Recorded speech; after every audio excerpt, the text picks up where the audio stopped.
Good morning, everybody. And we dedicate this morning's prayer remembering St. Valentine and all that that means. So on this Tuesday morning, the prologue to the Tuesday morning communions, I enter the eternal and infinite garden with reverence to the Holy Father, the earthly Mother, and the great masters.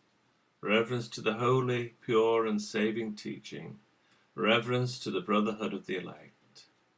On this Tuesday morning, we communicate with the angel of joy, saying, "Angel of joy, descend upon earth and give beauty to all beings." You then reflect and feel yourself absorbing vibrations of joy from the beauties of nature as you contemplate the colours of the sunrise, sunset, and the song of the bird, or the aroma of the flowers. I arise today in the name of silence, womb of the word in the name of stillness, home of belonging in the name of solitude, of the soul and the earth. I arise today blessed by all things, wings of breath, delight of eyes, wonder of whisper, intimacy of touch, eternity of soul, urgency of thought, miracle of health, embrace of God. May I live this day compassionate of heart, clear in word, gracious in awareness, courageous in thought, generous in love.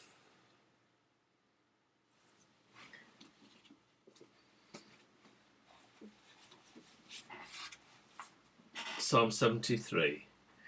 It is generally expected that God will stand by the righteous and relate to those whose deeds and thoughts are purely altruistic. I'm afraid I just don't belong to that class of people. I guess I'm just a perpetual backslider. Rather than thinking unselfishly, I find myself envious and covetous about those who have so much more than I. They never seem to have problems.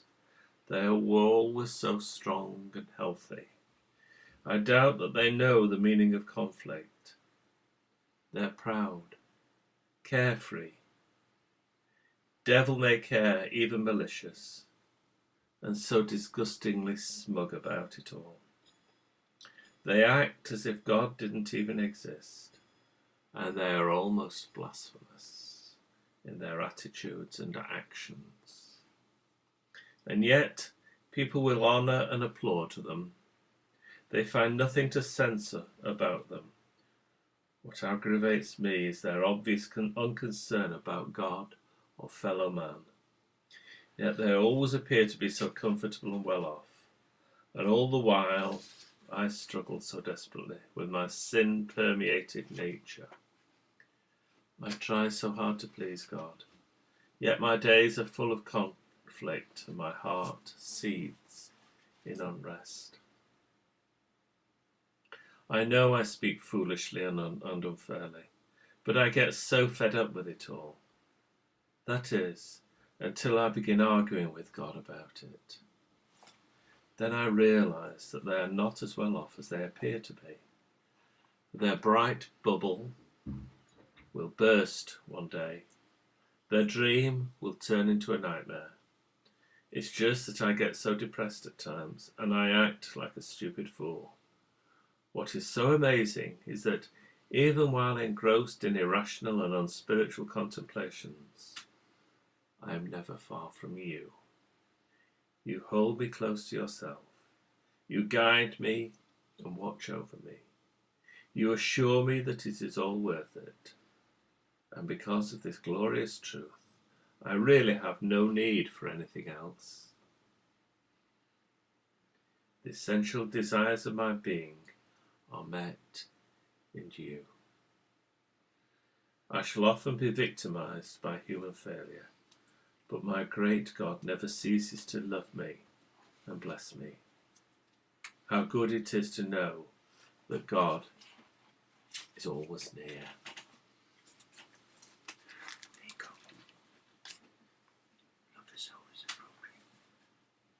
And for 14th of February, St. Valentine's Day, love is always appropriate. Love and kindness are always appropriate.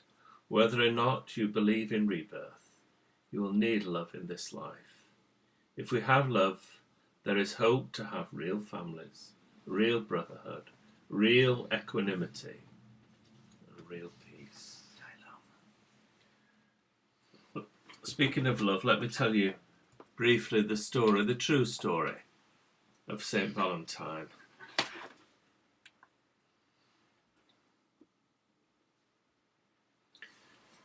Flowers, chocolates, red hearts, romance. That's what Valentine's Day is all about, right? Well, maybe not. The origin of this holiday for the expression of love really isn't romantic at all, at least not in the traditional sense. Father Frank O'Gara of Whitefriars Street Chapel in Dublin, in Ireland, where I understand St. Valentine is buried, tells the real story of the man behind St. Valentine's Day. Valentine was a Roman priest at a time when there was an emperor called Claudius who persecuted the church at that particular time. Father O'Gara explains, he also had an edict that prohibited the marriage of young people.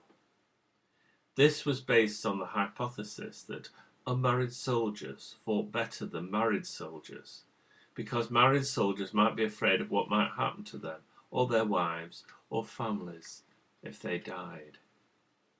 I think we must bear in mind that it was a very permissive society in which Valentine lives. Polygamy would have been much more popular than just one woman and one man living together, and yet some of them seemed to be attracted to Christian faith. But obviously the church thought that marriage was very sacred between one man and one woman for their life, and that it was to be encouraged. And so it immediately presented the problem to the Christian church of what to do about this. The idea of encouraging them to marry within the Christian church was what Valentine was about, and he secretly married them because of the edict. Valentine was eventually caught, imprisoned and tortured for performing marriage ceremonies against command of Emperor Claudius II. There are legends surrounding Valentine's actions whilst in prison. One of the men who was to judge him in line with the Roman law at the time was a man called Asterius, whose daughter was blind. He was supposed to have prayed with and healed the young girl with such astonishing effect that Asterius himself became Christian as a result. In the year 269 AD, Valentine was sentenced to a 3-part execution of a beating, stoning, and finally decapitation, all because of his stand for Christian marriage. The story goes that the last words he wrote were in a note to Asterius' daughter.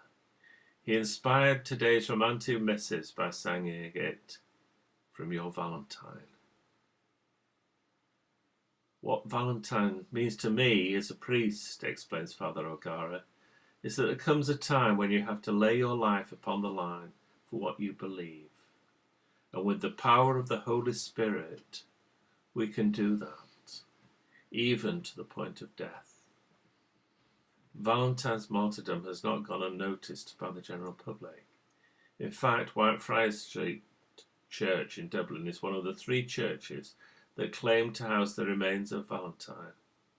Today, many people make the pilgrimage to the church to honour the courage and memory of this Christian saint.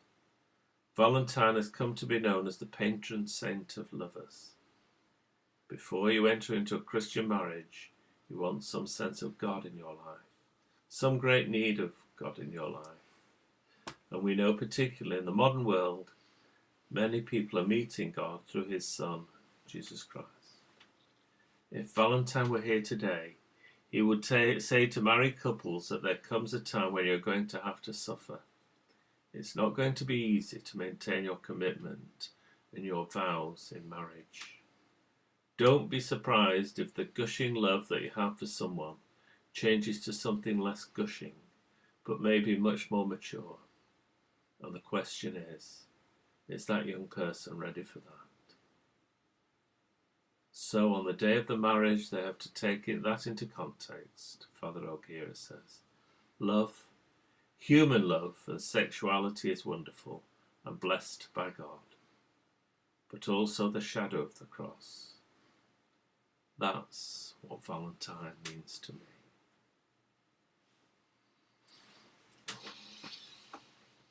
Okay. That was lovely. To honour our diversity. We honour our diversity. Honouring the diversity of our spiritual heritages and the unity of our human condition, I invite you silently to call upon what is highest and deepest by the name you hold sacred and dear. Spirit of life and love, mover of the compassionate heart and human mind, melder of community, be present to us as we gather in celebration and in endeavour. May we be all alight with your fire in all our works. We welcome the many presences here, each person uniquely formed and still forming in life's crucible, each one in turn a gift and a giver to the world.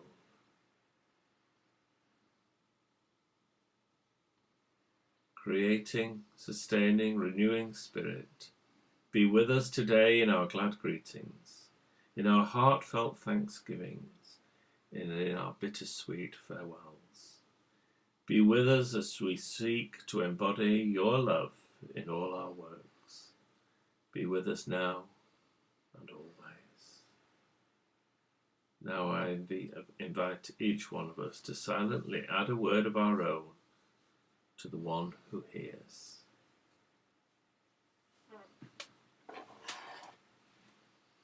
And now let us bring our meditation or prayer to a close, each in our own way. So be it. Amen. Intercessions. Our intercessions this morning. Father, your Son, Jesus, gave his mother to the world, a perfect example of faith. May we accept your word in faith as she did. Mary listened to your voice and brought your word into the world. By answering your call, may we too bring your Son to all men, women and children who are seeking truth. You strengthened Mary to stand at the foot of the cross and filled her with joy at the resurrection by her intercession. Lighten our sorrow and reinforce our hope. When just lust and greed have on you no hold, nor pleasure and pain and heat and cold, then, master of mind, you are bold, and brighter by far than stars and gold. Breathe on me, breath of God, fill me with your child with life anew, that I may love what thou dost love, and do what thou wouldst do. Touch my life, that I may see you in everything that lives, moves, and has its being from you this day. Empower me to live in the present moment, seeking only your love. And a happy and blessed Valentine Day to you all.